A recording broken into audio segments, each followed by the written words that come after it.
VectorSurv is a web-based data management system that supports public health and vector control agencies in California as well as a number of other U.S. states. The system has been online since 2006. VectorSurv represents the family of websites. California's variant is called CalSurv. Other states have their own name for their version of VectorSurv. Today's webinar will provide an introduction to the initial configuration your agency might want to do to get started using the VectorSurv gateway, and then we'll go through all of the different data entry modules to put in your surveillance data, including data related to collections of mosquitoes and other arthropods, testing of pooled samples from those mosquitoes or other arthropods, Sentinel chicken testing, as well as recording bottle bioassays using the VectorSurv gateway. And then after that, we'll conclude with an overview of our VectorSurv maps, which provide a way to view the data. Some of those maps are public and others are behind passwords for VectorSurv gateway users only. The main VectorSurv gateway web page is gateway.vectorsurv.org, which goes to a generic VectorSurv login, and you can enter your username and password, and that will take you to your state's version of the VectorSurv gateway, which in California we call the CalSurv gateway. You'll also notice on the right side that there's login help. So if you forget your username, you can click I forgot my username, enter your email address associated with your account, and when you click go, that will send an email to your address letting you know what your username is for login. If you forget your password, your option is to reset your password, so you can enter the username or email address associated with your account. That will send you an email that allows you to reset your password to something only you know. If you do not have a gateway user account and you want to request one from your agency, you can click that link and enter your name, your email address, the agency with which you're associated, and then send that new account request to your agency managers in your agency, which is automatically triggered by the system. If you prefer to come to a login prompt that is less generic, you can go to your state's version of the VectorSurv gateway by putting your two-letter state abbreviation .vectorsurv.org as the web address. When you do that, your login or your state's logo is already shown at the top of the screen. You can enter your login information, and that will allow you to enter the gateway system. So here I'm going to enter my own test login where I'm pretending I'm part of a California agency, and I'm going to enter it incorrectly to start with. So let's say I get my password wrong. This gives you an example of the types of warnings the gateway typically displays if you enter something in error. So here it's telling me the provided login information is invalid, please try again. So let me try again. And when I enter the correct information, then it takes me into the CalSurv Gateway website. So at this point, I've entered the CalSurv Gateway, and this would allow me to interact with the data in the system. These are the live data that are actually used by the individual agencies in California. So when you log in, you have access to your agency's data, and if you're a user as designated by your agency, that would allow you to make changes to the real data. There is another option for new users of the system or anyone else who just wants to play around with the data, see how the system works. That's called the sandbox version of the gateway. So it looks just like the regular VectorSurv gateway, but the web address is sandbox.vectorsurv.org, has the same login options as before. Just know that the sandbox does not send emails, so if you need login help, you'd want to go to gateway.vectorsurv.org, not the sandbox. And it tells you at the top when you go to the sandbox in this yellow box that this site is the sandbox instance of the VectorSurv gateway and that changes made are not persistent. So every weekend, the sandbox gets populated with an exact copy of the real VectorSurv gateway data, such that the next week you see a copy of your real data, you can interact with your data, make any changes you want, and then they get swept away the next weekend and replaced with the real data again. So that lets you have a realistic playground, but without any risk of damage to your real data. Now I'll go back and log in to the sandbox this time using the exact user login I had used before. You'll notice that once I log in, it looks the same as the CalSurv gateway had for the real data. This gives you all the same opportunities to interact with your data. And at this point, I'm going to switch to interacting with the data as if I'm using the live gateway as a real user. Under settings, we have a couple of different options. We have options for my account, which is my personal preferences within the agency. And then we have my agency, which is a tab available only to the agency managers for the agency. And this allows those agency managers to manage other users in their agency, including changing their login types, as well as setting some basic agency information. For the purposes of today's webinar, I'll focus primarily on the user settings. So let's go to personal information under my account. You can see basic information about the user. The most important piece of contact information in the VectorSurv gateway is your email address, so make sure you always keep that up to date. Below the email address, you can also choose whether you are a primary contact for your agency.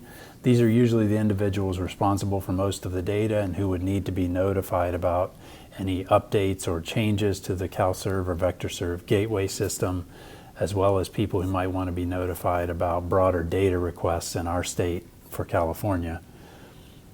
So if I choose yes for that, you'll notice that all of the other settings for the more detailed notifications are changed to yes as well. If you are getting too many emails from the CalServ gateway anytime a delivery happens or anytime results are in the system and you want to turn those off, this is the place to go. Under my account, just choose personal information and then you can turn off any of these that you do not wish to receive. So if you're not involved in certain elements of your surveillance program, you can set those to no.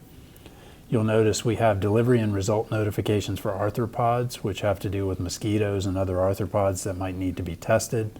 We have carcass results, which are dead bird result notifications.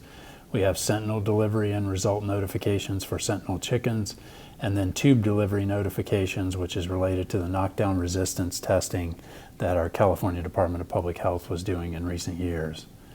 When you click to save any changes to this information, you'll notice at the top that you get a green banner. Green is good in the CalServ gateway, which indicates that the personal information details were updated successfully.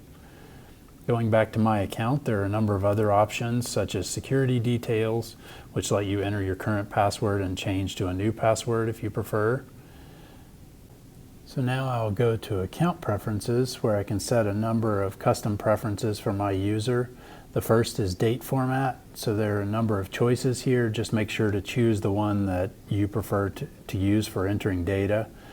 Similarly for time, you can choose 12-hour time with AM and PM, or you can choose 24-hour style military time. Decimal degrees is usually the best format for entering latitude and longitude data, so I would leave that one at the default. You can choose from a number of document formats. You can also choose label templates for lab generation of labels. You can choose general settings for color, and you can also choose from a set of measurement units. So if you prefer metric or English standard units, you can change those here. Once you click to save the preferences, you'll get a green banner at the top that just lets you know that your account preferences were saved successfully. Another key point is that when you import data into the gateway system, if you're uploading from spreadsheets, for example, you would need to make sure those data match your format choices here for date and time. So be sure to choose that carefully and just know that the system will expect that when you do a data import. For the purposes of the webinar, I'll skip over the messaging platform because that's a relatively little used element of the gateway that's intended for direct messaging of other members of your agency through the VectorSurv gateway. Instead, I'll focus on other agency access. So when I click that link, what I see is the ability for my user to request access to another agency's data. This might occur when two agencies share a border and a user in one of the agencies wants to access the other agency's data to see the surveillance information on the other side of the border. So users can go to other agency access, they click on new agency access, select the agency to which they are requesting access, and then a login type. So the choices are view only or user. View only is the most common case where the user is not requesting any edit privileges to the other agency's data. They simply need to see them. And then the user data type allows them to act as a normal user in the other agency. That might occur in rarer situations where one agency is perhaps doing surveillance on behalf of another. You can select user data type in that case. Then you just submit the request. That initiates an email to the agency managers of the other agency, who then have the ability to grant that privilege to the user. For the purposes of the webinar, my test user is acting within the sandbox, so this doesn't actually generate emails to anyone, but I have requested access to 2 additional agencies that are based on view-only access, so it's showing them as pending. If this were a real request, then eventually those agencies would have the ability to authorize those requests, which would give me access to their data. Next, I'd like to discuss some basic configuration for your arthropod surveillance. So you'll notice there's a sub-menu called Config under Arthropod, and that has 3 choices: available species, trap types, and lab preference. So I'll go through each of those. Available species allows you to set the particular species that you find in your agency. So this can be through any collection method. These are all of the different arthropods that might be the focus of your program.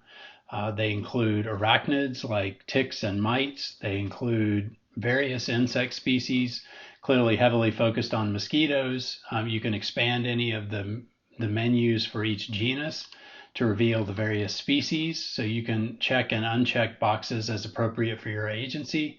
If you have any doubts, it's always better to include a species than exclude it, because if you exclude it, it will not be available to be chosen for the other users in your agency. So having more instead of less can be better, but it does help shorten your menus if you go through and uncheck the species that are not found in your area. So you can see these lists are pretty long. They also include insects like Hymenoptera, which are the wasps and bees. So I know some of your agencies do surveillance for those as well. Here we have some flea species. So, well, I guess flea family at least. So we can add those as appropriate for your agency. So anytime you have an addition to this list, just let us know and we can review that and get it incorporated, and that will become available for your menus.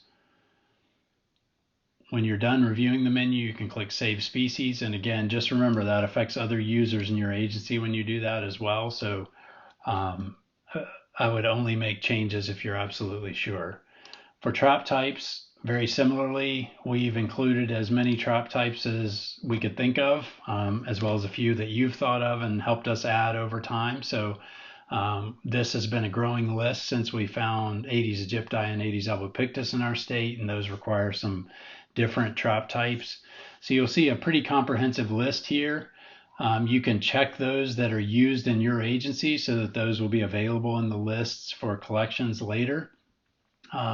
You'll notice a few of the trap types have an option for count as well as presence absence. So there are a few trap types where in some cases you might not count everything in the trap, and if you're looking for an invasive species, you might be more interested in just marking whether you found it or whether you didn't.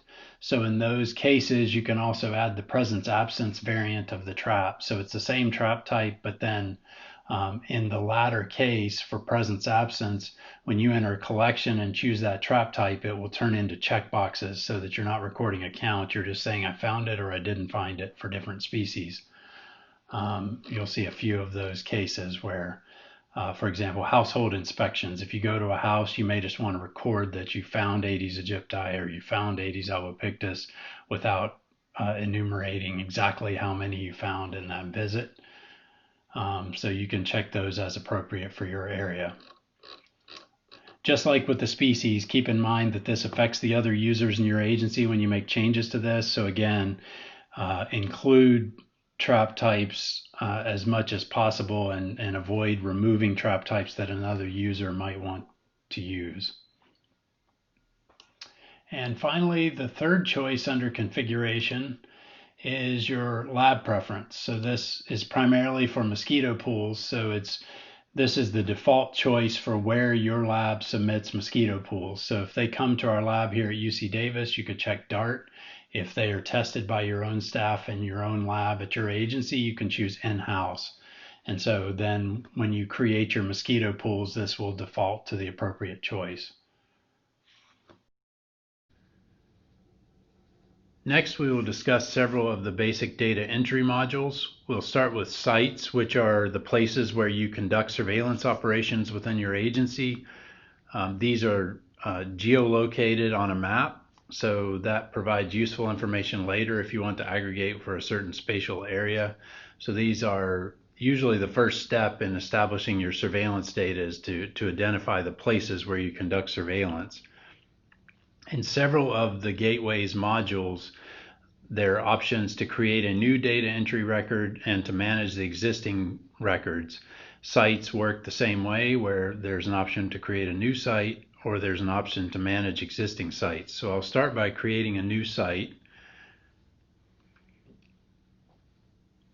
And I am a part of the Sacramento-Yolo Mosquito and Vector Control District for the purposes of this webinar. So you can see that the system already knows my agency code.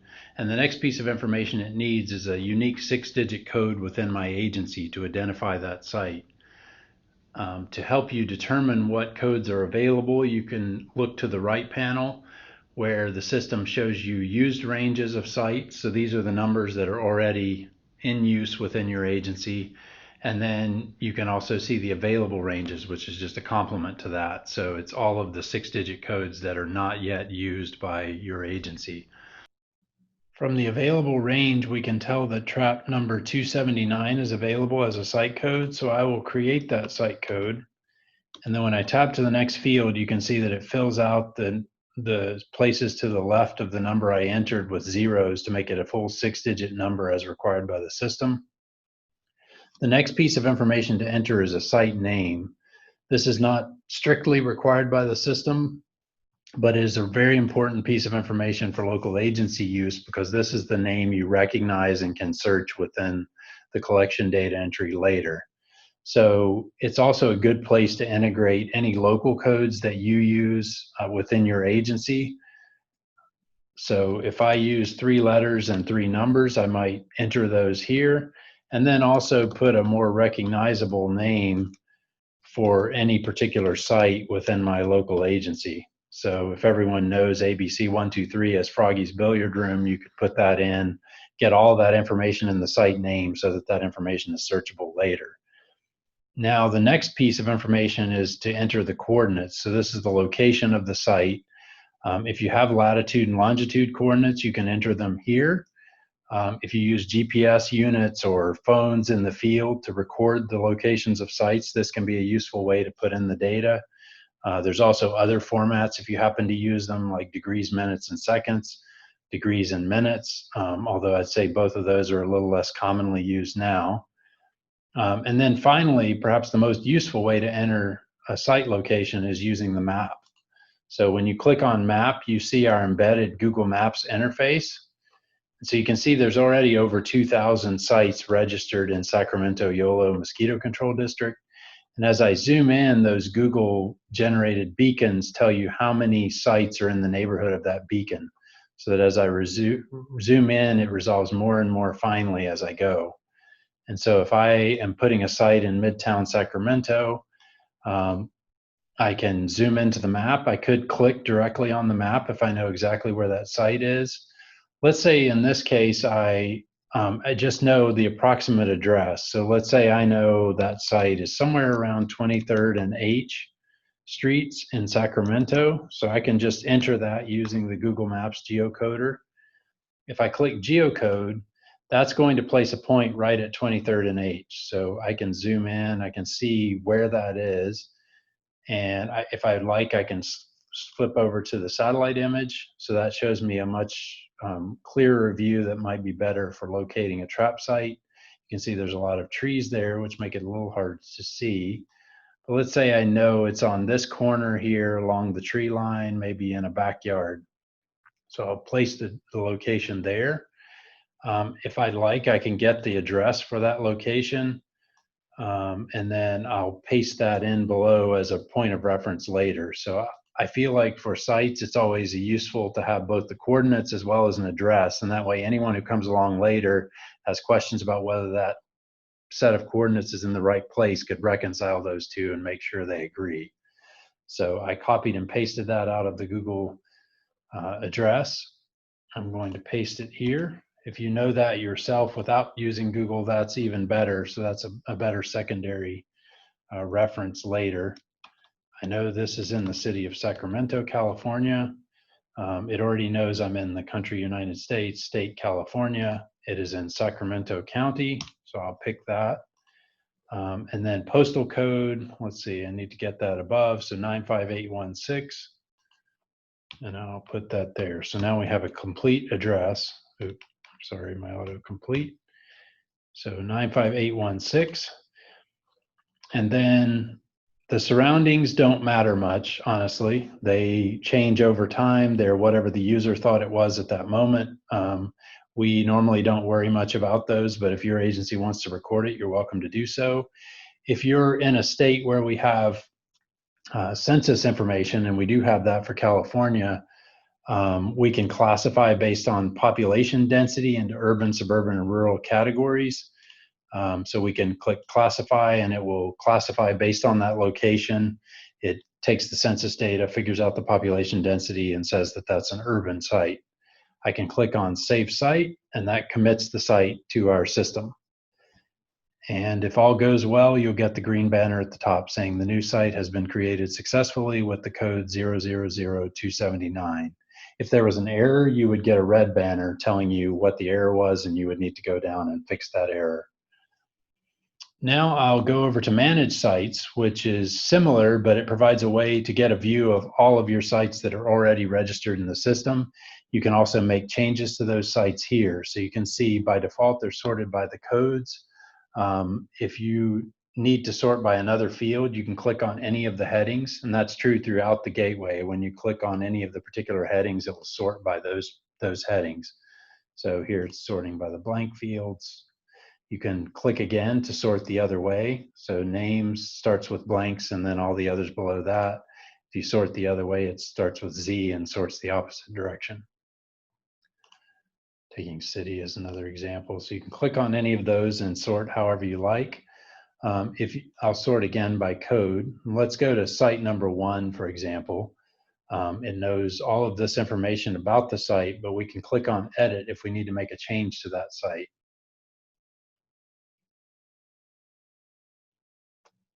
All right, so this brings us right back to what looks like our new site module, except now that we're editing an existing site. So we again have all of those fields populated that were entered when the site was created.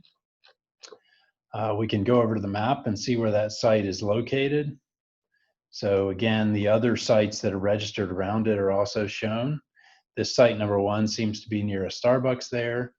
Let's say we realize that that is not correct. So we want to put it in the location where the site actually is. Let's say it's over here nearby, but it's not where that site was placed originally. So we can move it over there, and what you see is a new location was created. I pulled it outside this area where it was registered before, and now I've placed it in a new location. As I move down, I could change other fields as needed. If nothing else needs to change, I could leave that alone.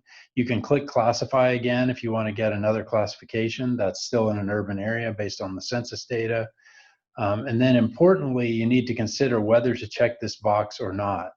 So this is really asking you, are you making a correction that should apply to your historical data as well? Or are you moving that site today so that from this point on, it should be at this new location you've just defined? So if the edits are a correction that needs to apply to historical data as well, you can check that box. If they're not a correction, you can uncheck the box, which means that you're actually moving the site, and then anything going forward should be at the new site. The old stuff should stay at the old site. So it's perfectly fine to move sites. The system just needs to know which you're doing at any given moment in time. So in this case, I said that I was correcting the site, so I'm going to check that box saying that the edits are a correction. I can click Save Site. Again, I'm in the sandbox, so I'm not actually causing any problems with the agency's records, but I just corrected Site 1. it was updated saying that all collections from site 1 should have been at that place I just chose instead of the original Starbucks. So we moved it from here to there, and that will apply throughout history. All right, and there are site groupings, which we will cover in next week's webinar, so I won't cover those today. So once you've created all of your surveillance sites, you're ready to start entering surveillance data. The next piece of information we'll start entering are abundance records for arthropods. So those are usually collections from traps. They can be through other collection methods as well, like tick flagging, many options for those, but let's focus today on mosquito traps. So we would have the same types of choices like we had for sites, where we have new collection and then manage existing collection. Okay, so let's start by adding a new arthropod collection. So that's found under arthropod, then abundance, and then new collection. So you see that the first thing it asks is for a trap type. So I mentioned earlier in the configuration that you can choose which trap types are available to the users in your agency. This is where that matters. So this list is the list of trap types available to users in my agency. In this case, I'm going to run a CO2 baited mosquito trap, so I choose CO2. Lure type can be unspecified if your agency doesn't care to record those details. That is the default. If you don't do anything more, you can move on. If your agency does record those details, you can enter generic CO2 in this case, or you could enter some variant of CO2, like what is the source of the CO2. So CO2 from dry ice, CO2 from pressurized gas, propane, and so on. So here I'll choose the pretty standard thing to do, which is run dry ice baited CO2 traps. That's the only attractant here. If I had multiple attractants, I could choose those. So let's say I ran CO2 plus light. I can hold my control button on my computer and click light as well, and you can see that it's accumulating however many lures I choose at any given time. I don't want to do that in this case, so I'll turn off the light and I'm back to CO2 with dry ice. I also need to enter a collection date. So let's say I picked up this trap last Friday, May 8th. You can do that either by directly entering the date. You can see it's in my user's preferred format, which is year, month, day. You can choose that format however you like for your user. Or you can just click on the calendar. So that provides a very convenient way to just have a clickable input that you don't have to worry about formatting or anything. It also asks for the number of traps. So that's the number of traps you ran at this particular site that's represented in this collection. And then also, how many nights did you run those traps? So if you set a trap on one day and then pick it up the next day, that's one trap night. So it wants to know for however many traps you're saying you ran, which is typically one, how many nights did you run them? This is the day the trap was picked up. So what the system is doing is then it tells you what it's assuming. So if I say I picked it up on May 8th and I ran it for one night, then it's assuming I started the trap on May 7th. So it's telling you that there just as a visual reinforcement of what you're putting in. So next I need to enter the site where the collection was placed. So that can be any piece of either the code or the name for the site. So I recorded site 279 earlier. So if I know that code, I can just start typing 279. You can see that my Froggy's Billiard Room site is there in the list, along with another site that happens to have 279 in the code. Let's instead say I'm looking for a Davis site. So I live in the town of Davis. I can start typing Davis and all the sites with Davis in the name appear. So that helps limit the list based on any piece of the name or the code. Similarly, if I want all of my cemetery sites, I know that it's one of my cemetery sites. I can start typing that. So here I'll choose the Davis Cemetery. That records where the site it was located for this collection. So you can see here's the latitude and longitude as before. I can click on the map just to confirm that that's where I think it is. That green area is the Davis Cemetery, so that is where I thought it was. And I can keep on going. Typically, you do have exact coordinate precision for any collection that you're recording. The trap ran with no problems. That's a checkbox that is typically checked to indicate that, yes, I had no problems with this trap. This is a correct and accurate count that I'm going to record for this collection. If you did have ants in the trap, if the fan failed, something else happened, but you actually found insects in the trap and you want to record the collection but indicate that maybe it had problems that would allow you to exclude it later, you uncheck the box. So if you uncheck the box, that means there was some kind of issue with the trap. You can enter any comments. So if you have something that's not captured within the fields that we collect, you're welcome to put in comments, which is just free text for any particular problem or any other note you want to make about why that collection occurred. So that's completely up to you and your agency. And then you enter the species you found. So you do not need to enter zeros for species you did not find. That's implied that any species you don't enter was not found. So I'll start off with Culex tarsalis, which is one of our local species.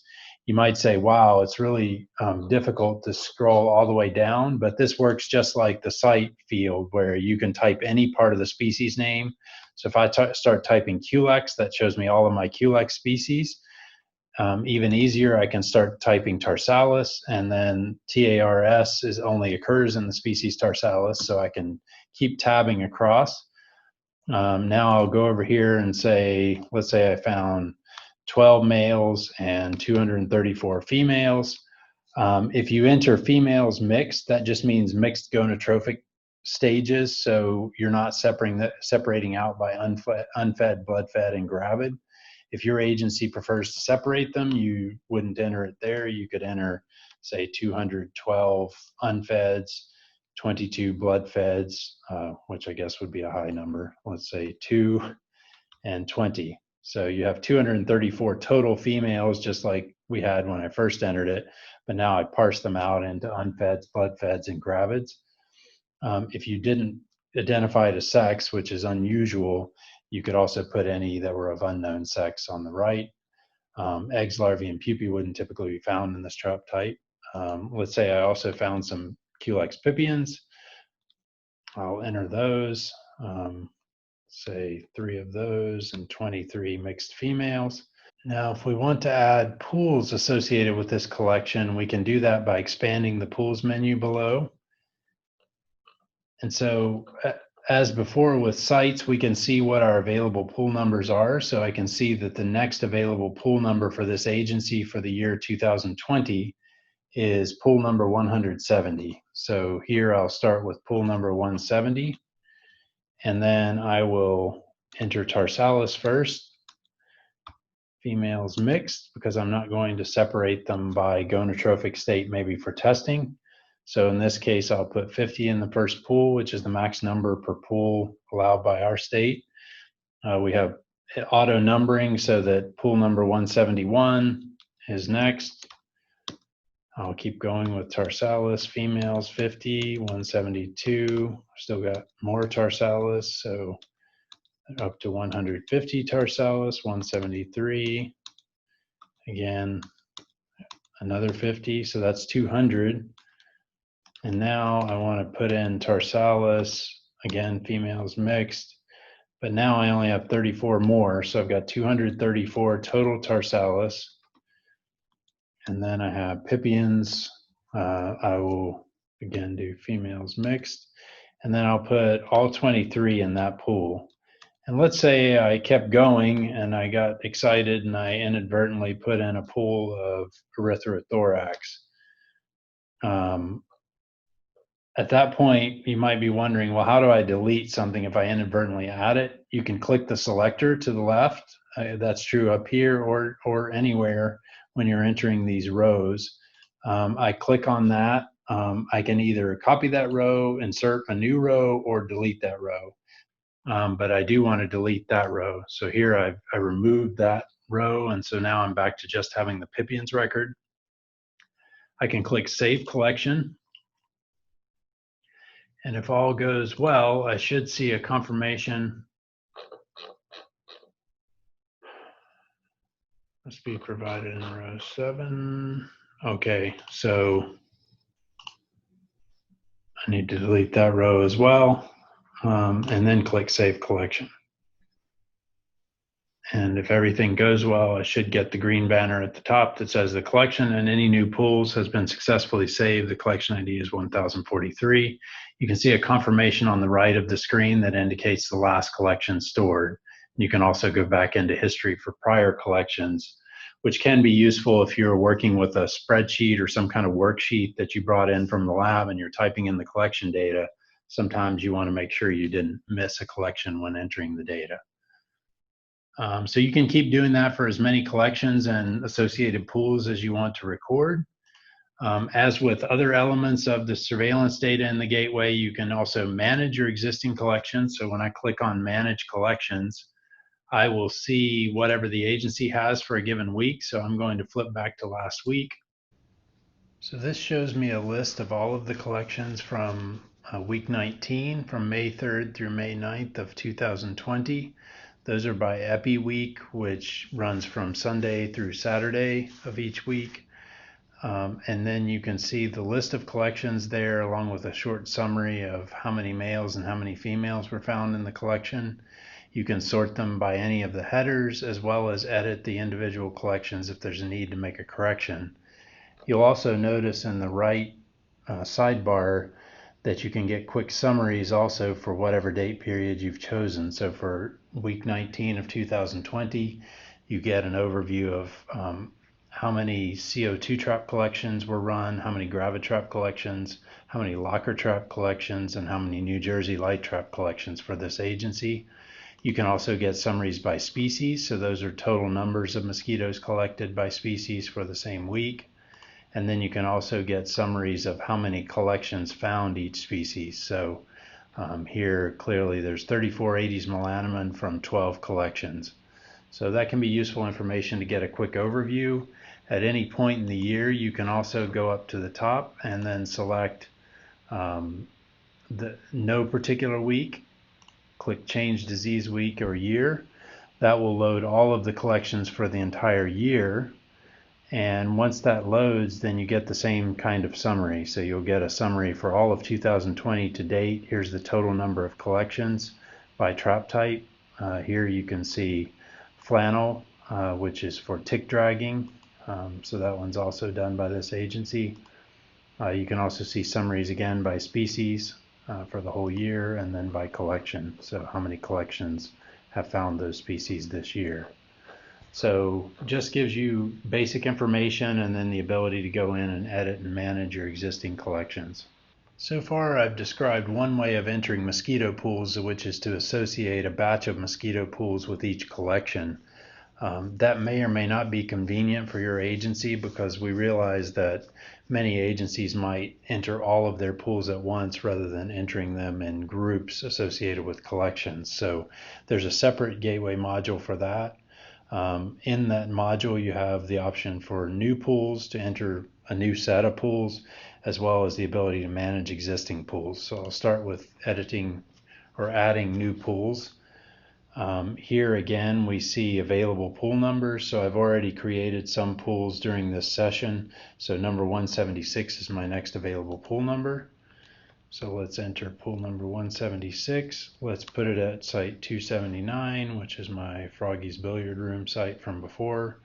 We've got CO2 trap. Let's say we've got CO2 beta with dry ice as the lure. Collection date was last Friday. And then we have species was Culex Star Salas. Females mixed. And there were 50 in the pool. Now, if you remember, I had 234 total Tarsalis, so you could keep working through these fields and entering those data over and over. I mentioned before that you can also use your row selectors. So once you've created one pool, if you have a set of pools that all fundamentally have similar information, you can just keep copying the row. You can see it's auto-incrementing the number. So just keep copying the new row. So now I've got my 200 and I've got 34 more. So I just copy the row one more time. I go over and change it to 34. And then I've got one more pool of Culex pipiens. So in fact, I'll go ahead and copy that one more time. Same site, same other information. but I want to delete that and instead put in Culex pipiens, and I had only 23 of those. So at that point I can save my pools. You notice certain information like the trap nights is missing from this, so you are losing a little bit compared to linking all of your pools directly to collections, which is a little bit more detailed, but you get the basic information for how many were tested, what trap type was used, what lures were used, and what species you had in the collection. So all of the basic information is there, and it's an easier spreadsheet style data entry that allows you to perhaps more quickly enter all of your pools for a given week. So it's completely up to you which way you enter these. So I'll just go ahead and save these for the moment.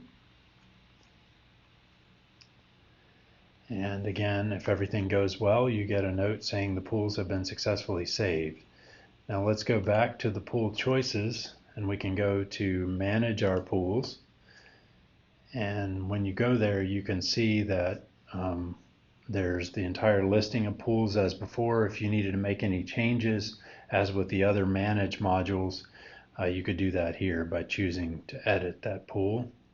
I'll just choose one, and this takes us to that pool entry, what site it came from. You can see CO2 Betta with CO2, basic information about the numbers in the pool, and so on. So you could change those values, click Manage Pool, which would commit the pool to the system. Just like we had for collections, there is some useful information in the right side panel. For my agency, you can notice that during May 2020, which is the chosen period for the pool list, we had 111 Culex pipiens pools and 70 Culex Star Salas pools. If we want to create labels for the pools, we can also do that by pool number. So I'll click to create the labels. Your first choice is for what Avery label template you would like to use. Then you choose the direction of the labels, so you can change that if needed, but typically it's top to bottom, left to right. And then you want to enter the pool numbers for which you want labels. So I'm in 2020, so I want pools 1 through 15 of 2020. Click Next Step. It also asks where you want those labels on your label page. So if you have a full sheet, which is the default, that's fine. If you need to reduce that because some of your labels are already used on that sheet, you can remove columns and rows. Here I'll remove the first column and the first 3 labels in the second column. Click Next Step. That generates a zip file. You can download that zip file to your computer, unzip it, and what you get is a Word document that looks like this. So here I've generated the Word document. It's missing the first column, the first 3 labels of the second column, and then it starts with pool 1, which is what I asked for, and runs through pool 15, top to bottom and left to right. You could put that partially used label sheet into the printer, click Print for the Word document, and you would have your labels for the lab. Now, to make this a little more interesting, so if you have arbovirus positives, those would show up in the right side panel as well. So we're early in the year for 2020, so let me flip back to last year, and let's just see the entire year, which I can choose by not selecting a month. So I'll select the top choice, click Change Month and Year. So that loads all of the pools for 2019. And what you'll notice in the right side panel is that that gets more interesting once you have periods with arbovirus activity. You can notice a column is here for positives. We're not seeing positives at this moment, but you'll notice that this agency is testing Culex pipiens and Culex Star Salas, so those are the numbers of pools for 2019. Ixodes pacificus, which is our western black-legged tick. They also tested 343 of those. You can see that it shows a summary of West Nile virus positives. So of those 3,697 pipiens pools, 63 were positive for West Nile virus, and 70 Culex Star Salas pools were positive for West Nile virus, which is a low year in this area. We can also expand on Borrelia burgdorferi, which is our agent of Lyme disease. 21 of those Ixodes pacificus pools were also positive for Borrelia burgdorferi. So that gives you a quick at-a-glance summary of the positives. I can also click on the positive column if I want to bring the positives to the top. So if I click once, it sorts the blank ones to the top, and if I click again, then that sorts in the reverse direction so that it brings the virus positives to the top. So the West Nile virus, it's sorting in descending order, so the West Nile virus WNV pools are first. And if I went far enough into the pages, let's just keep going. So I'll scroll through the pages. There we see the Borrelia burgdorferi positives as well. So that gives you a quick way to see those pools. If you want to see the details, you can click on Edit and see any of the basic information associated with each pool. So those are clearly from tick drags with flannel, Ixodes pacificus males in that case.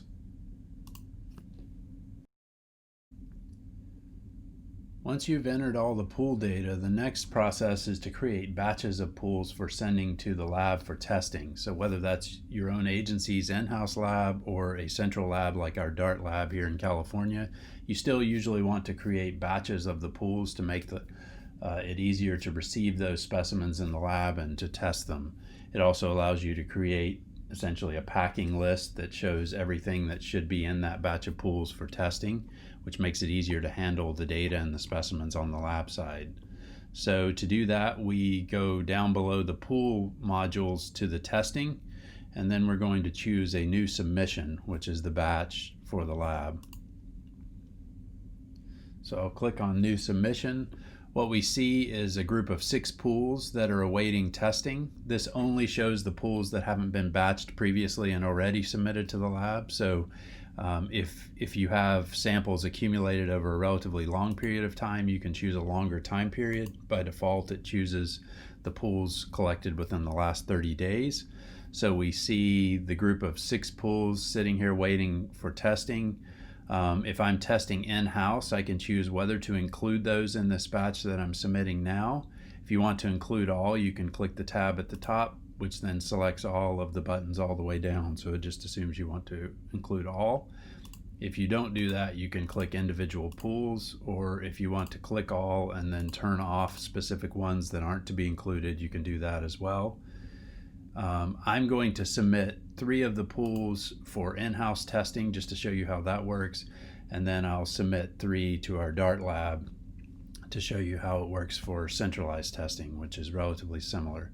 So first I'll do in-house testing. I'm going to submit pools 182 through 184 for in-house. It's also nice if you put the expected arrival date when it should be arriving in the testing lab to help with workflow in the lab so that they know when those are coming. So here I'll put, I collected them on May 11th. Let's say I'm planning to get those to them by May 12th. Then I will choose that, create a new submission.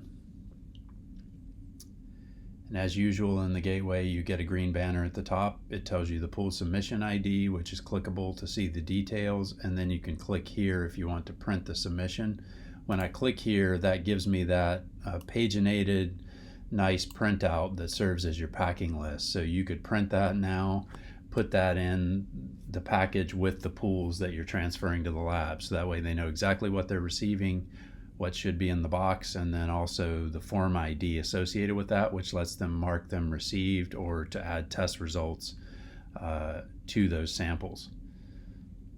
So I'll close that for now. I mentioned that I want to create a separate submission for the DART lab. So let's say we want to send these other 3 to a central lab. So in California, that's the DART lab. So I'll choose DART.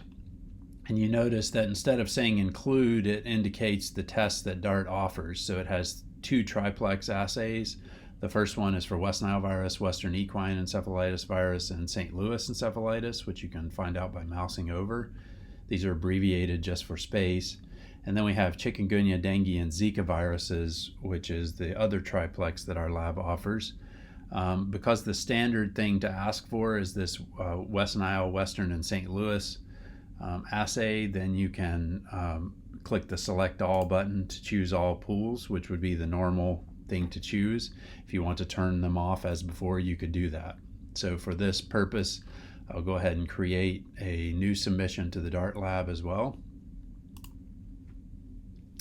Oh, and I forgot to do the expected arrival date. It did allow me to create that. let's say, okay, I realized I didn't put an expected arrival date, which happens a lot if you're creating batches of pools that will be shipped later. So maybe you don't know the arrival date yet. You don't know when you're going to get to the shipper to send the pools. So to fix that, I'll go back to my pools menu. I can go back to the submissions, and so just like with other aspects of the gateway, there's the ability to manage the existing submissions. They're sorted by number order. I was in 2019 last, so let's go back to 2020. Again, I don't need to choose a month unless I want to. You can see all of the submissions created for 2020, and they're in number order, so number 10 is the one that does not have an expected arrival date there at the end. So let's say I want to go into that one, so I'll go edit that. Let's say I want to add a date so that the lab knows when to receive it. So for the expected arrival, let's say I'm shipping it on the 12th, and then I know it will arrive on the 13th. So I'll mark that as the 13th, update the submission, which then allows the lab to know when that should be arriving. And I think with COVID-19, that's become all the more important, where especially at a central lab, the staff needs to know when to be awaiting shipments so that they can sign off on those shipments when they arrive at the lab. So let's go back to pools, and just to confirm, when I go to manage submissions, you can see that now that has an expected arrival date for submission number 10. Now let's go back to the situation where I'm going to test those 3 samples that I submitted to my in-house lab. That lab would then go in and add new test results for those pools. So I'll click on that option. You could go enter all of that pool information again, but that pool information is already known to the system, so there's no need to go ahead and enter that spreadsheet style again. So what we'll do is load the pools for a specific submission. So here I'm going to click on the button on the right to load that submission. Let's say in that case that was submission ID 9, which the lab would know from that form that you included with the samples. When did the lab test them? Let's say they received them on the 13th, they're going to test on the 14th. It will warn me that it's in the future because I'm simulating this for a webinar, so the system warns you but lets you go ahead if you're putting dates in the future, because you really shouldn't be entering test results before you've actually tested the pools. Here I'm going to say RT-PCR, which is the usual way to test for viral RNA. We have test targets, so you could enter individual viruses if you wanted to, because most labs are doing duplex or triplex assays. The easiest thing to do is put in all of those at once. So we can choose the combination of West Nile virus, Western Equine Encephalitis virus, and St. Louis Encephalitis virus. Usually more pools are negative than positive, so the easiest thing to do is initially mark them all as negative, load those pools, and just say OK. Now it says processing is done. You can close this, and you can notice it loaded those pools behind the scenes. So if you had 20 or 30 pools, you can imagine this is even easier than typing it in. I only have 3, which is not a big deal. But let's say one of those was positive. So I've just marked them all negative for all 3 viruses. So what I would do for let's say this last pool, if I wanted to have that be positive for West Nile, then I would go in and say negative for Western Equine and St. Louis only. And then let's copy that row. So that copies the information. So it's pool number 184 still.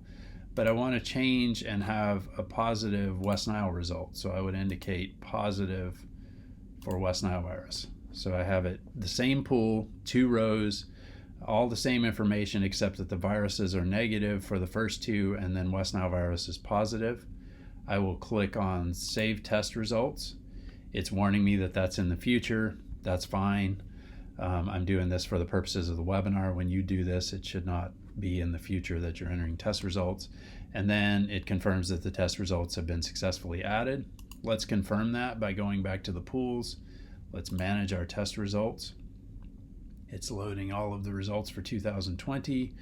I will sort by pool number. So that shows some very high pool numbers that this agency clearly uses for ticks.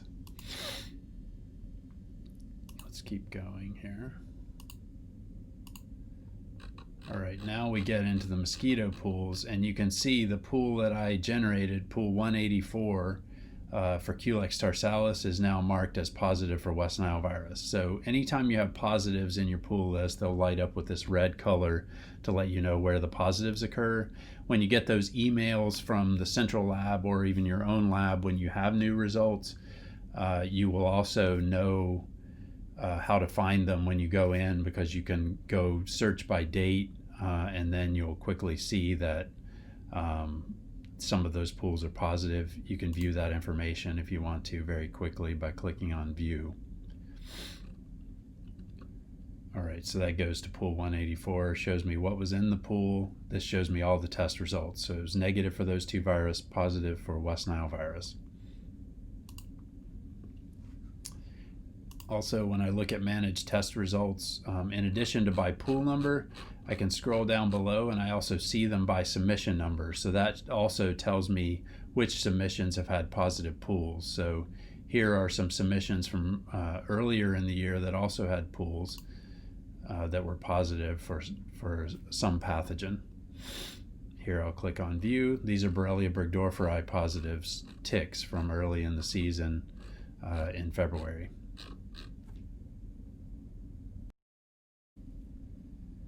Next, we'll discuss how to manage data for Sentinel chickens. So Sentinel chickens are a little bit different from mosquitoes because there's a set of flocks within your agency, and then within each flock there's an assigned number of bands, and those bands correspond to individual chickens that will have a blood sample taken throughout the surveillance season to monitor whether they have antibodies for the different arboviruses that we focus on for surveillance.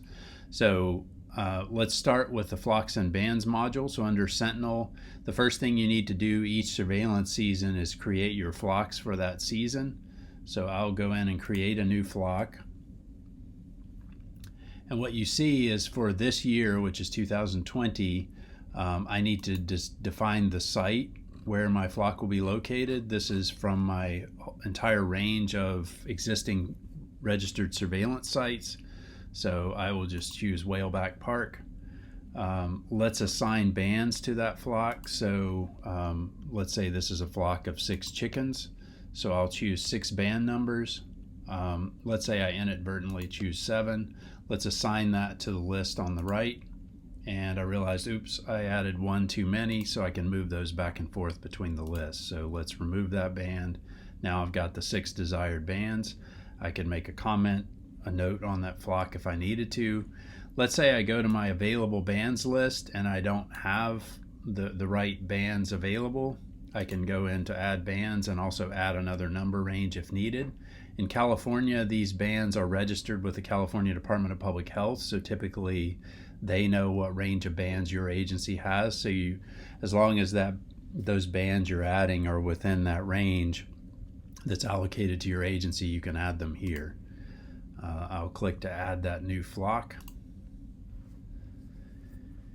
And if we're successful, we will get the green banner saying the flock has been successfully added. So with that, I'll go back to the flocks and bands module under Sentinel, and let's click on Manage Flocks. So after you've created all of your flocks, you can see them all at a glance as before. So here's the same sort of display that you've already seen in the other modules of the CalServ Gateway. In this case, the new flock I added is here, or sorry, here below the second flock. Here's a flock that's not active, presumably, because there's no bands associated with that flock. Here I have 6 bands active out of 6 bands total. And you can see the agency also has several other flocks registered already for the 2020 surveillance season. Those have 5 chickens each, and all 5 are active. So you might want to inactivate chickens if, for example, one dies for some reason in your flock, or if it seroconverts to the virus of interest. So if it seroconverts to West Nile virus and that's what you're monitoring for, you might want to deactivate some of your chickens as the season goes on, and ideally maybe replace them with new chickens, which can be done as well. You can also see them by band. So if you want to just see a long list of your bands and see what flocks they belong to, you can do that. This helps especially if you're trying to tally up where all of your bands are. starting with band ID 1151. I can sort by band ID. I can sort in reverse order if I like. So some of those are not allocated yet. So these are the remaining bands that are unallocated, so they don't have any assignment yet. And then I can also see what site they belong to, how many bleeds have happened this surveillance season so far, and then whether they were positive to any virus. So to make this more interesting, again, I'll flip back to last year. And you can see at a glance, when I look at that by flock summary, I'm seeing that this flock had positives last year. So in this case, that would be for West Nile virus in red. So there was one chicken that was both presumptive and eventually confirmed positive for West Nile. 4 chickens in this other flock that were presumptive and confirmed for West Nile. If I want to see which bands those were, I could see that here. So here's the, again, that same confirmed result for West Nile for that chicken. Going down the list, you could sort by those values so that then you bring those to the top. So here are those bands that tested positive for West Nile virus last year. You can see they inactivated some of those, which probably was related to the seroconversion. Maybe this one seroconverted late in the season, so didn't get inactivated.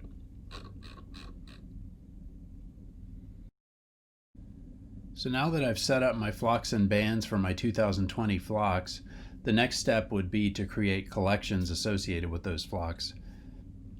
Collections are just blood samples that are taken about every 2 weeks from the flocks. So typically you're sampling all the chickens in each flock every 2 weeks, and if they turn positive for arbovirus antibodies, then you would have the decision to make as to whether to replace those chickens with new ones or to deactivate the chickens potentially for follow-up bleeds, such that you're not unnecessarily testing chickens that are already positive. So I'll start by creating a new collection. And here we have 2020, which is the current year. It shows the flocks that my agency is using in 2020. So I'll pick that Whaleback Park flock. We need to enter a collection date. I'll put today's date. The collector is just a text field, so you can enter one or more people in your agency who did the collection from the chickens. So that can be any name you like. And then you can see that the system from the flock knows which bands should be in that flock. In a normal collection, you would just proceed and click Add New Collection, because this is the standard thing to do, bleed all chickens, no particular comments on each chicken. Typically, it's not whole blood for the first submissions from each chicken. And then to create a submission form, which is that packing list to go to the central lab, you would leave that box checked. If you're just creating a field worksheet for your purposes, then you can uncheck the box which doesn't create a submission associated with this collection. So let's say for one of the chickens I needed to make a comment because maybe that blood sample might have been inadequate. So let's say that's just a comment when entering the collection that the lab will then see on the worksheet. That gives them a note to say, maybe check that one a little more carefully. The other thing you might note is some past positive. So I'll make 2 notes for the purposes of the webinar. So that's, if you can't remember, maybe you make a note like that, then the lab can see that comment when they look at your sheet. So I'll click to add the new collection. If we're successful, you'll see the usual green banner at the top saying the collection was successfully added. The collection ID is there, and then you can click to print the collection. So the printout is the sheet that goes in the envelope with the blood samples to go off to the central lab. So here we've made a couple of notes on the individual chickens. The lab has some other fields that they can use for a worksheet in their own lab. And then they have that nice collection ID, which lets them mark the samples received once they arrive in their lab. So you'll get notifications from the gateway once the lab has test results available to your agency, just like for mosquito pools. So the lab has another module that they use to receive these pools and enter their information in the lab. You could continue, so you notice that after I add this one collection, it comes right back to the new collection, and I could go through all 6 of my flocks very quickly and add new blood collections. I could print the sheets and then be ready to send them off to the lab. So now let's click on Manage Collections to see the existing collections. So we have 2020 collections. If I scroll down, I'll see the flock of 6 that I just created. So that has 1 bleed associated with it on May 12th. You could edit that. You can get the worksheets for your field people. You can get reports to be printed to send off to the lab. So there's lots of ways to interact. You can also create labels associated with that collection. For the sake of time, I won't go through all of those, but there's a lot of different options to interact with the collections as before. To show you 2019, for example, just to go back to a year when there were positives, you can change the month and year, sort by positives, and what you can bring those to the top so that here's a flock with 2 positives, a flock with 1 positive in the flock. The final step in the laboratory is to add the test results. So this works very similarly to the way mosquito pools work. So I'll click on New Test Results. As before, we have a panel on the right side that shows the ability to load the samples from specific collections. So that uses that ID that I created with my packing list. So I'll load the samples for a particular submission. Here I've got collection number 13, which is the one I just created. You can see that's dated on May 12th. We indicate the test date, so let's say I'm testing that tomorrow. It's warning me that the date is in the future as before, which is fine. Test method, it could be any of a number of test methods, but the usual thing to do first would be EIA testing. So that's usually your screen for antibodies. Test target could be, in this case, maybe West Nile virus. Test status is going to be initially negative. So let's say all of these pools are negative. We can create positives as before. I'll click to load the samples and just say OK. It's already processed them, says done, so I can close the window. That created all of these samples. Let's say 1 was positive. I could go change that to positive and click to add the test results. It's again warning me that those are in the future. That's not a big problem because I'm creating it for the purposes of the webinar. Normally you'd be creating it maybe on the day those were tested. It confirms that all test results have been saved. And then as before, you can go back and you can manage your existing test results. So I'll show you what that looks like. It's got them organized by collection. Here I'm in 2019, so let's move back to 2020. You can see that I have created 1 positive here to show you what that looks like. This is from collection ID 13, which is the one I just created. So there's 6 chickens bled, 1 of those was positive. If I want to see what that looks like, I can click on View, which brings up a view of the chickens by band. So here's band number 1176. Here's my blood sample from that chicken indicating it's negative, 1177. You can just keep going through the band numbers for that flock, and here's the one I created as a West Nile positive. So that's a presumptive positive by EIA, and then I could do confirmatory testing if I wanted to add another test result for that chicken.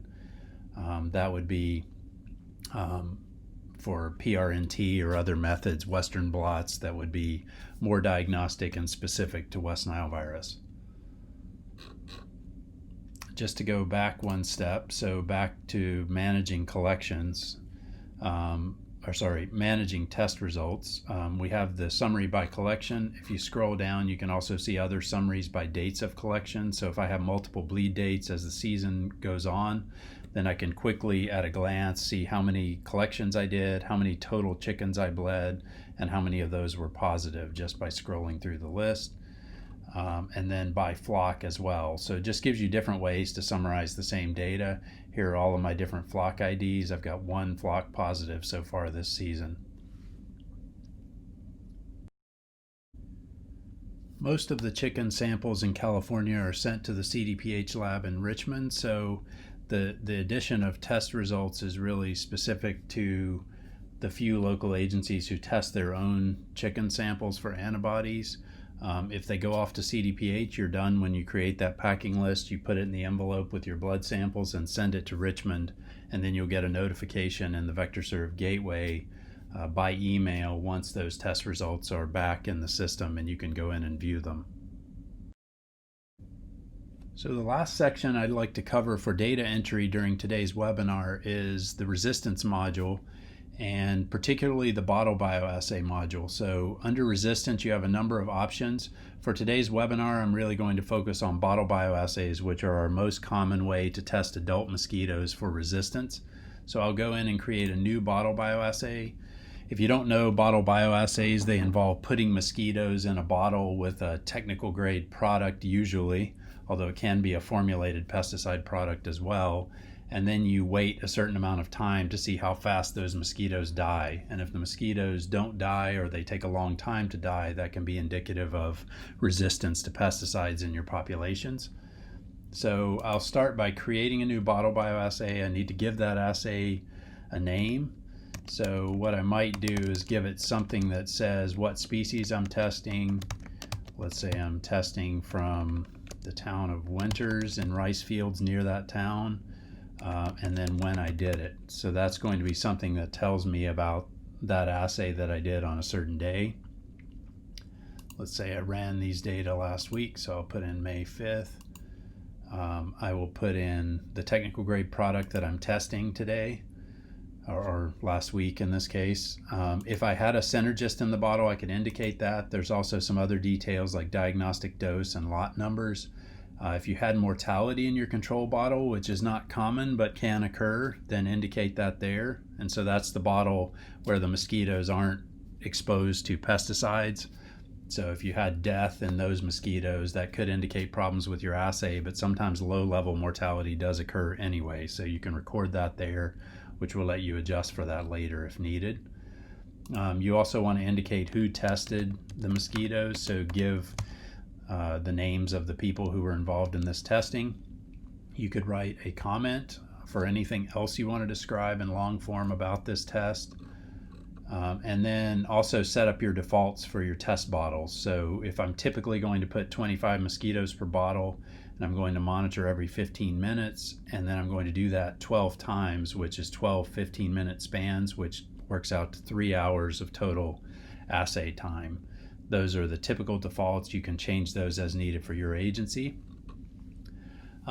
Then I would click Add Test Species. So that brings up a module that allows you to choose the species you're testing. And as before, I can type any part of the species name. So here I'm going to test Culex Star Salas.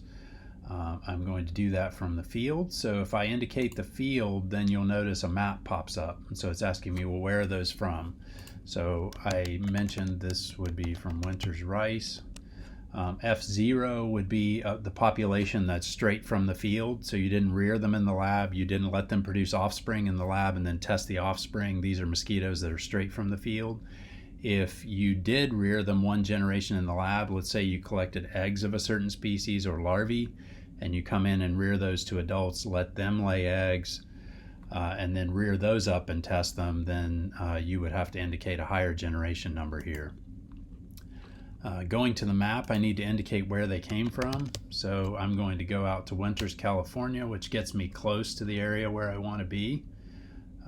Let's flip over to the map, or sorry, the satellite.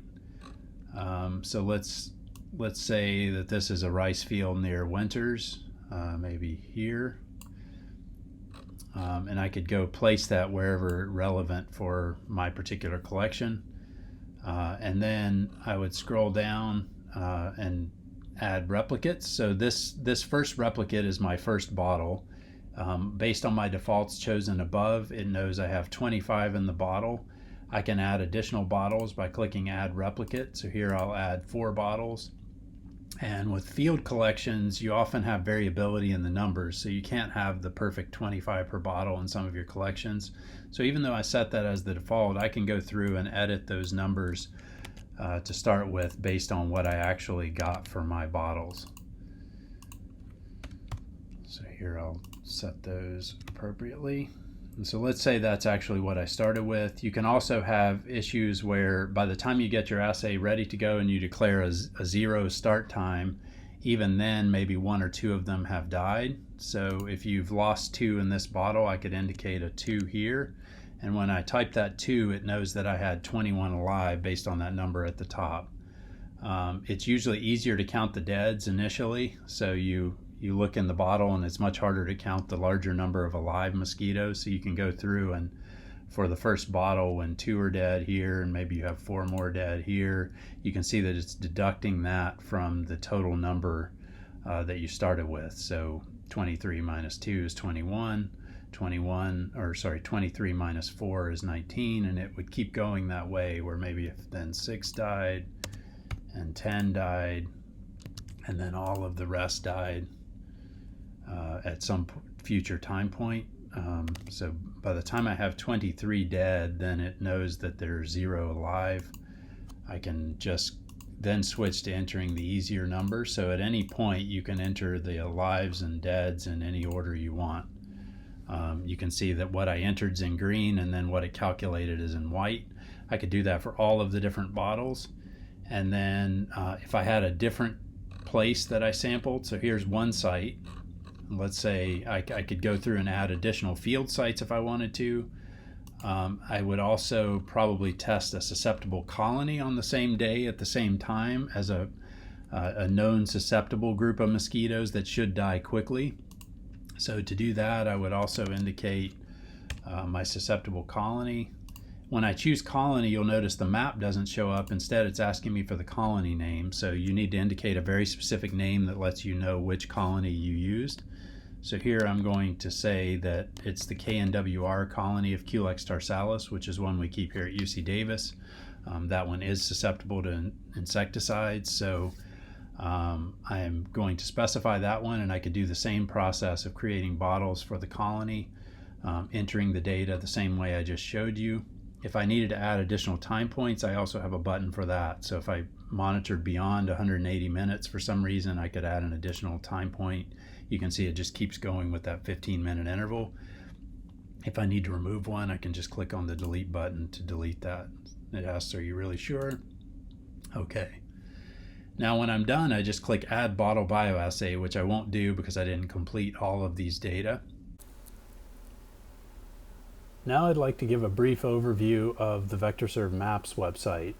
This is a companion website to the VectorSurv Gateway, and any data entered into the VectorSurv Gateway automatically populate the maps and graphs on VectorSurv Maps. So when you go to maps.vectorsurv.org, the first page you see is our arbovirus map. Here I'm viewing the page from California, so it zooms in on California. If your state has data, it should automatically zoom in based on your location when you visit the page. You can also switch the state here in the choice on the right anytime you like. So the first thing you notice is that you have dots across the state that indicate locations where positive surveillance samples have been collected. In this case, it's representing a wide range of arboviruses and collection methods. Here at the top right, you see the button colors are corresponding to the dots on the map to indicate West Nile virus and mosquitoes, West Nile virus and sentinel chickens, West Nile virus and dead birds, and so on. So you have different viruses and different surveillance methods. You can zoom in on any given area and you'll get an idea of the spatial pattern of the virus activity in that area. You might also be interested in going back in time and seeing about patterns over time. So if you click on a given area, like in this case Fresno, what I see by default is the time period starting in the spring of last year to the spring of this year. That might be interesting. Sometimes you're just interested in knowing how much activity has happened this year. So if you reduce that to January 1st to present in 2020, you can see a lot of those dots disappear. And if you zoom out here again to more of a state level, you can see how much arbovirus activity has been detected so far this year. Going back to the Fresno example, here I can click on Fresno. I see there's only been one detection so far in Fresno this year. But if I was interested in seeing activity over time, I could zoom back farther, let's say to January 2015. and then get an idea of how much activity both on the map in that amount of time as well as on the graph over time. So here I'm still have clicked on Fresno, so this is the arbovirus detections in Fresno from year to year. You can see 2019, for example, really stood out as a particularly bad year for West Nile virus in that area. Let's say I was also interested in comparing West Nile virus and St. Louis encephalitis virus in those times. I could actually turn off some of the surveillance elements for those different viruses, and I know that all mosquitoes in these areas are getting tested for both viruses, so it's a pretty objective comparison to look at different numbers for the two and compare them directly. So to do that, here's my indication of the spatial pattern of the two viruses and how they overlap or don't. And then also on the map, or on the graph, I'm sorry, I get a read of the West Nile and SLE activity over time. I'll go down to Coachella Valley, which is the part of California where St. Louis encephalitis virus first showed up in our state. And also that virus arrived in 2015, so I'm going to go back one more year. And then another tool we have, if you don't want to click on individual dots in individual cities, you could instead draw a polygon around an area. So here I'm going to just draw a polygon that defines an area of interest, in this case the Coachella Valley of California. And you can see that there were only West Nile virus detections in 2014, and as I mentioned, in 2015, St. Louis encephalitis virus was also detected in our state after about a 12-year absence, and since then has been detected every year. So you can quickly look at the graph and get an indication of the relative activity of these two viruses from year to year. Here's an example in 2016 where SLE was actually more active than West Nile virus. You can move that polygon around as well. So if I move the polygon up here, that's only the detections in that part of the valley. You can move it down to this part and around the Salton Sea, things like that. So lots of things you can do with it. I'm going to delete the polygon for the moment. I'd also like to show you another thing you can do with the map is turn on the surveillance effort. So this gives you a good indication of how much testing is happening for the time period chosen. So it gives you a relative indication of how many positives you might expect in an area based on the overall level of testing. So that, especially if you go into more rural parts of California, you can see there's a lot of variation based on where people live and where people are exposed to mosquitoes and those sorts of considerations. So it gives you some context for looking at the map of the positives. Turn that off for the moment. Another thing you can do here at the top is to click on the print quality button. That just toggles the map to give a higher resolution version of the map. That way you can share that with someone as a nicer quality map if you wanted to use it for a presentation or use it for a board report or whatever else you might want to report in your agencies. And then recently we've also added a share button. So if you click on share, you get some of the same options. So you can copy a link to the configured page. So once you get this all set up, zoomed in where you want it, you've turned on and turned off the buttons, set the time slider as you wish, you can copy that link and share it with a friend. You can also do that by just copying it straight out of the browser window at the top. That's the same thing. So if I click that, it will tell me that that was copied to my clipboard. You can also download the map. Let me close that just for a moment and I'll click on a place where that gives me a graph again. When I click share, if I have both a map and a chart showing, it will allow me to download either one I like, and that will download it as a file that then you could share with someone without needing to go to the website. Another useful feature is that we have an iframe block here, which is just a block of code that represents the website as you've configured it. You can use that code to embed that in your own local agency website, where you essentially just put this content within your website. We've also had news media use that as well. If they're running a story and want to show the latest activity in a given area, they can embed this code in their news story, for example. So it's a useful way to share it, and then also within your agency, it's a way to provide a live view of the data anytime as they emerge. Okay, the next map in the list is the invasive map. This map is really started as a way of addressing the emergence of Aedes albopictus, Aedes aegypti, and Aedes nodoscriptus in California. The origins of this part of the website were really based on a NASA project where we integrated NASA temperature data, for example, to model the potential reproductive activity of these mosquitoes. The map is organized by cities and census designated places because these species occur largely in areas where people are nearby. So the cities and census designated places are the urbanized parts of our state. You can mouse over individual cities or designated places to get an idea of how recently the mosquitoes have been detected. If you click on any particular piece of the map, you also get a read on the surveillance findings. So in this case, again, it's defaulting to late last year through early this year. I can pull that time slider back in time to get an idea of when these species have been collected, as well as collections that didn't find them, which are represented in pink. And I mentioned the projected growth rates as well, which are these blue lines in the background that give you an indication of the relative seasonality based on the NASA temperature data. And here I'm showing Aedes aegypti, which is a pretty broadly distributed species in California, and as of late last summer had been found even north of Sacramento.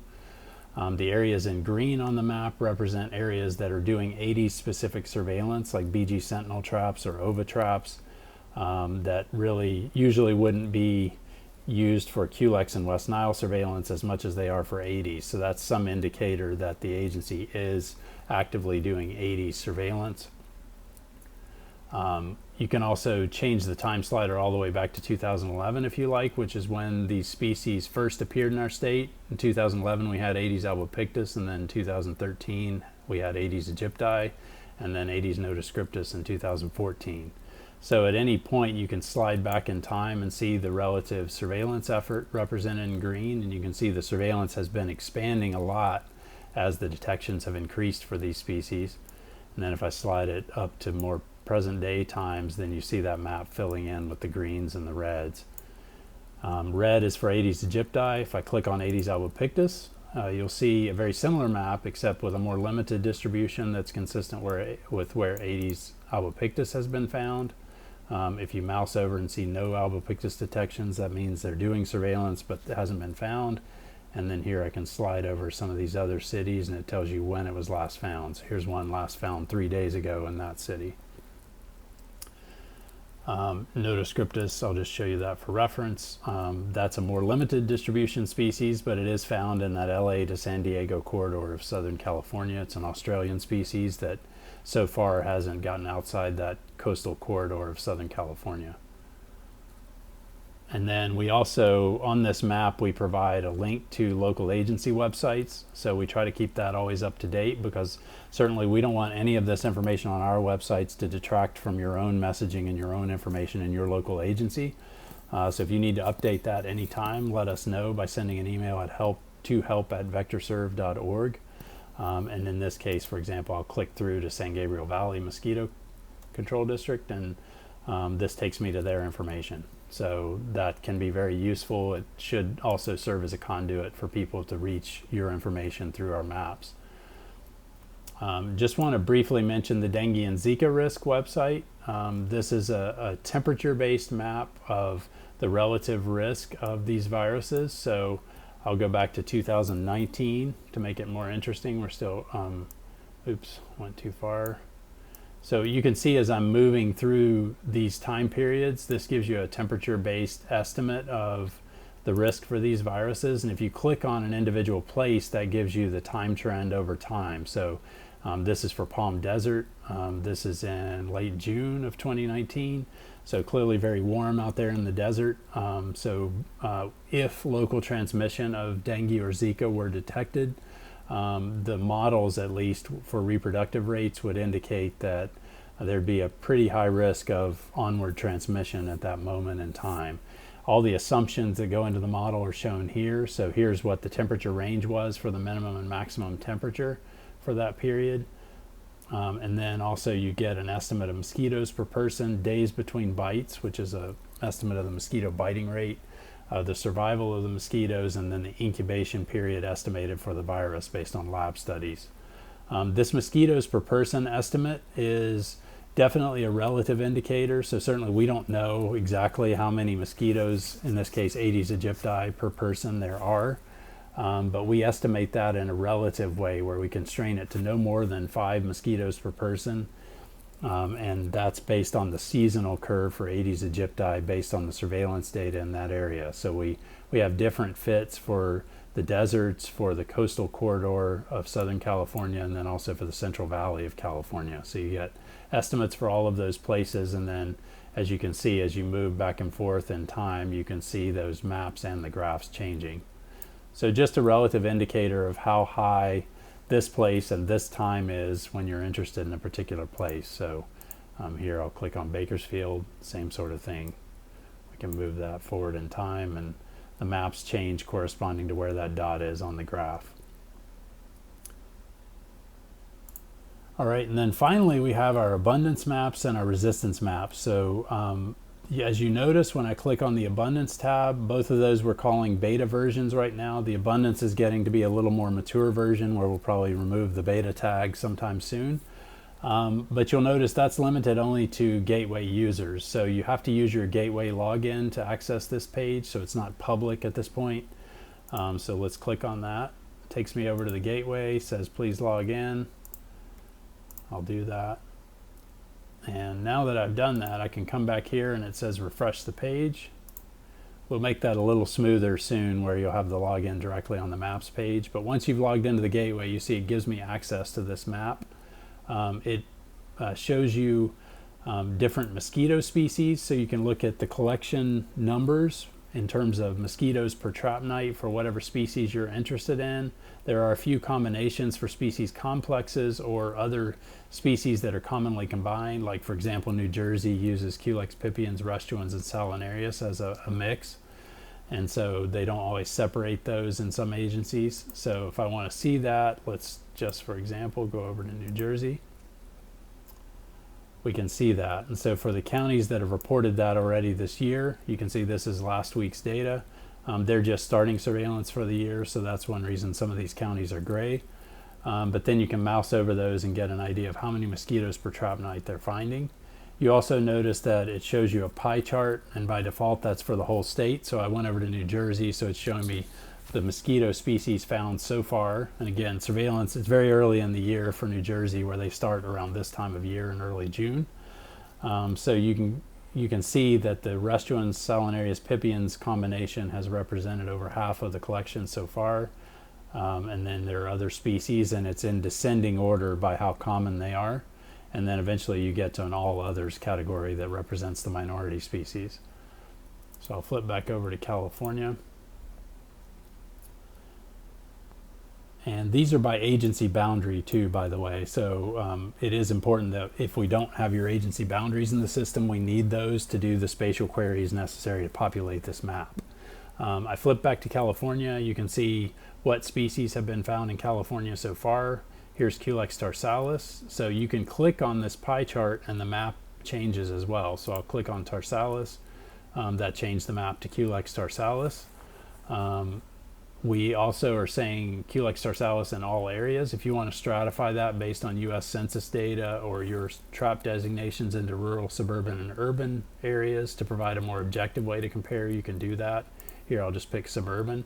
So that's Tarsalis abundance in suburban areas of California. And then if I want a certain trap type, I can do that as well. So if I want to see only data from CO2 beta traps, I can do that. Here I'll just choose all traps for the sake of the webinar. I can also go back as far as the data goes. So we have a few agencies who have data all the way back into the 1950s. So you can go see maps all the way back as far as you like to go anytime, just limited only by the data in the system. So if your agency needs to populate historical data and would like to try to import that in bulk, let us know that. And that's covered in a separate webinar. So we can work with you anytime if you'd like to do that. Here I'll flip back to 2019 just because it's a more complete surveillance season, and I might want to slide through the year. So you can see as I'm moving that slider, it's moving week by week through the season and showing me how many Culex tarsalis, in this case, in suburban areas I found in the different traps. Another thing to know is, again, it's at the agency level. So if I want to look up Kern Mosquito Control Districts counts, I can click on that. It shows me now a pie chart for Kern County and what species were most prevalent in Kern County, but now I get the time information. So it's by week, and you can mouse over those to see how many mosquitoes per trap night based on your selections at the top they found. And so here I'm showing suburban areas. I can show all areas, so that's for the whole district. For 2019, just every week they did surveillance, it will show me how many they found. So it's a really useful way to get a comparison across the state, to know how numbers are tracking for different trap types, and then because you can stratify on those population density values, then you can get a more objective comparison even among agencies for certain species.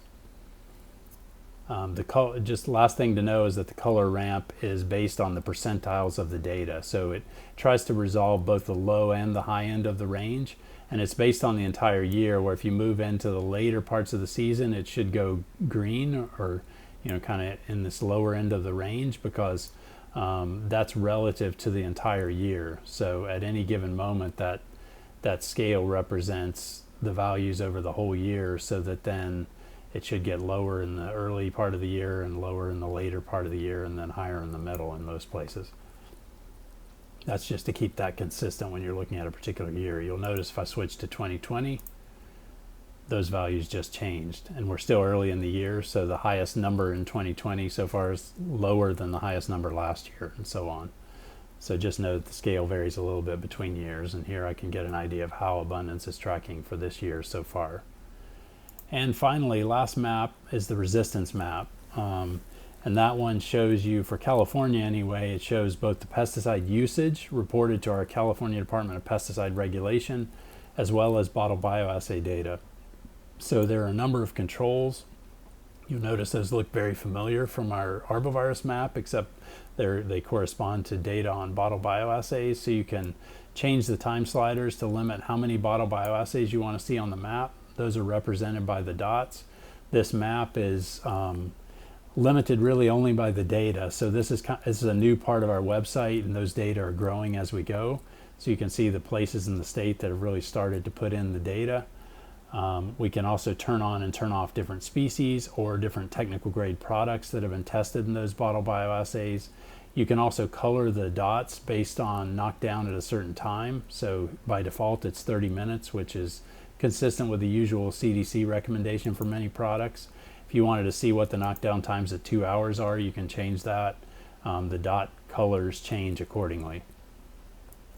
So let's see, let's go back to 30. And then for pesticides, similar things. So you can either turn it off if you just don't want to see it. In this case, if I do want to see it, you can turn on and turn off different classes of insecticides. So let me narrow the range a little bit more, and we're limited only to what CDPR can provide us. So the latest data they had was 2017. We'll keep adding to that as we go. So those data tend to be over 2 years lagged for when they become available, because they have to do a lot of error checking and before they publicize the data. So I'll go back, let's say for the last, or for 3 years, 2015, 2016, and 2017. And I'm going to reduce only to pyrethroid use. So you can see that the colors on the map are changing a little bit. So some areas are fading out. Pyrethroids are still a very common one. So let me turn that off, and I'll show organochlorines, which are used in very few places and almost none now. So you can see what that looks like, just to give you an idea. The other thing you might notice, I'm going to bring back pyrethroids. As you zoom out, it's at county scale. And then we have it all the way down to the 1 mile section scale. So as you zoom in, this turns into townships, which are approximately 6 by 6 miles. And then as you zoom in further, then you start getting the details. So then you're down to 1 mile sections, and that gives you a pretty good idea of how much pesticide use is happening in these areas. This is heavily agricultural in the Central Valley, so clearly quite a bit of use. And then when you click on a given area, you also get a read over time for what the data look like for pesticide use. So here I clicked on a given township.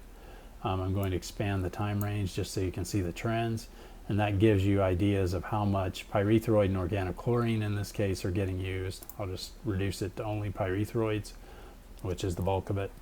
And then you can mouse over those to get how many acres have been treated in that area. Where if acres get treated multiple times, even if it's the same acres, we just add up the total acreage of treatments for that year for that pesticide class. If other states are interested in ways to visualize these kinds of data, we can work with you. So let's talk about how we might generalize these processes for other states if you have similar detail in your data.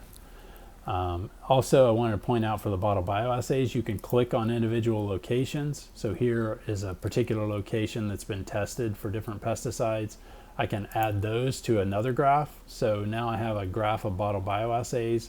It's very similar to our bottle bioassay calculator, where you can move back and forth to check mortality or knockdown at particular times. You can also click or mouse over individual lines in the legend, and that shows you which line you're looking at on the graph. And then also mousing over the individual points gives you the percent knockdown at those times. So you can interact both with the bottle bioassay data as well as the pesticide data. All right, I think that concludes today's webinar, and we'll tune in next week for GIS skills and other more advanced uses of VectorSurv Gateway. Thanks for your attention.